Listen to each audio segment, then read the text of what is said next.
ए माछटी को जानी पार्छंती कहि परिबे कि एटा को माछ। नॉर्मली एटा सेटा माछ नुहे, एटा हेउची इंडियन सालमन जहाँ को आमे साहाळ माछ नाम जानी थाउ। आ बालेश्वर साइड रे याको कोरुआ माछ बोली मध्य कहती। आ जो माने सालमन माछ को खाइचंती बा जानिचंती से माने याको आराम से जानी पारिबे। आ एथिरे ना ओमेगा 3 फैटी एसिड भर्ती होकर रही। तो ये माछ बहुत ही मीठा लगी थाए खायापाई। वर्षकर एटलिस्ट थरे दी थर तो माछ खाइबा दरकार। आ ये माछटी एते हेल्दी और एते टेस्टी होता है ना, बड़ माने कौन पिला माने मध्य पसंद करेंगे माछ को खायापाई, कहीं माछरे बेसी कंटा भी न थाए।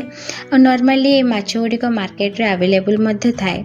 तो यहाँ जिते बड़े भी जब मार्केट रे पाउछंती ना, थरे निहाती भाव में घरे आनिकी ट्राए करते, देखिए बहुत ही टेस्टी लगी थाए माछटी।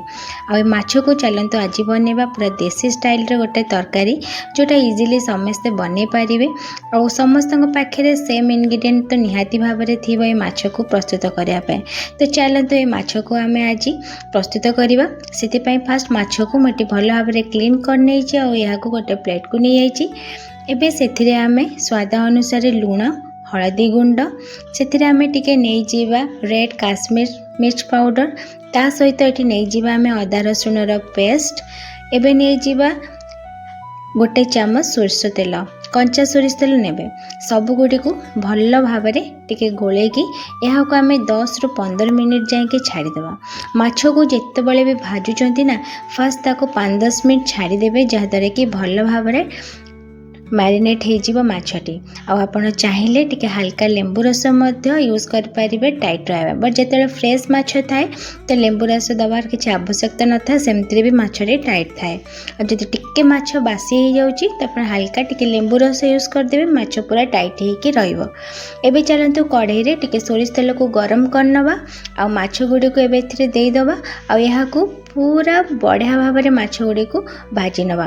गोटे साइड हो सारा पर आ गोटे साइड को उल्टेबे, सांगे सांगे उल्टेबेनी, जेहेतु माछटी टिके नरम थाए भांगी जीवार चांस थाए। तेणु भल भाव में माछ गोटे साइड हो आराम से आ गोटे साइड को उल्टे देबे। एई भरी भाव में मो माछ गुड़ी को भाजी नहीं देखि पार्थिबे माछर कलर केते बढ़िया आछि आ परफेक्ट भाव में भाजी मध्य हो जाइछि। एबे सही तेल रे मु एते नै जाइछि तेजपत्र, कंचा लंका, ता सहित गोटा जीरा टिके फुटी गला परे एबे एथिरे आमे पियाज और टमाटो बटा को देईदवा। पियाज और टमाटो बस को बेसी ग्राइंड करबेनी, जस्ट हल्का ददराटा थिबो सेही भली भाव में बाटी नेबे।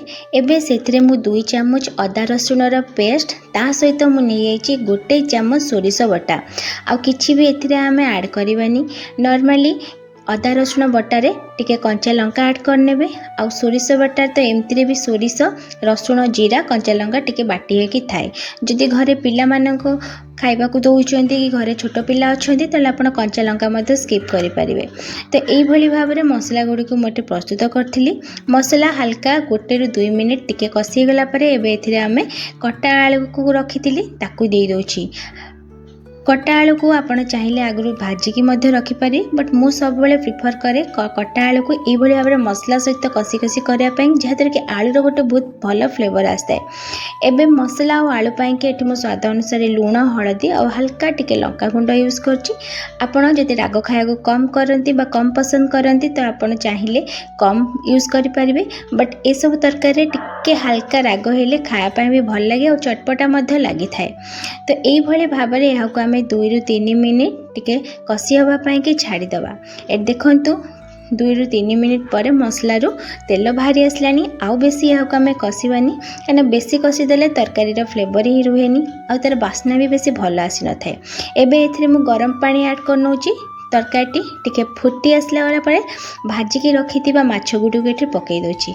ए देखि पारथिबे इजीली केते कम समय रे एठी तरकारी हमर रेडी हेलानी। आ एते कष्ट भी नुहे, तरकारी रांधिबे बहुत ही इजी रेसिपी आ बेसिक मसला रे मध्य तैयारी होछि, जोटा कि समस्त घरे यहाँ अवेलेबल अच्छी।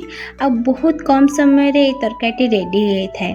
आ एक ककड़ी खाया को एते टेस्टी लगी थाए जे ଆପଣ କେତେବେଳେ ବି ଭାତ ସବୁ ସରିଯିବ ଜାଣି ବି ପାରିବେନି। ବହୁତ ହି ଟେଷ୍ଟି ଲାଗିଥାଏ ରେସିପିଟି। ଆଉ ମାଛଟି ଏତେ ମିଠା ଥାଏ ଯେ ବହୁତ ହି ବଢ଼ିଆ ଲାଗିଥାଏ।